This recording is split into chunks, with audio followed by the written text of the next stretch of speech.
عشقی مرا میروم، اما یک چیز رو هیچگاه فراموش نکن. دوستداری من مثل آنهایی که تو دوست داشتی نبود. میروم چون بفهمی و درک کنی از دست دادن محبت پاک را.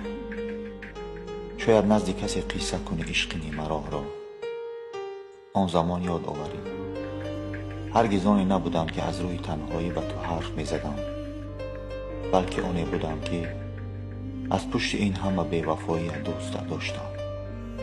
زیرا عشقم بودی، امیدم بودی، ولی افسوس این همه یک خوابی بوده است.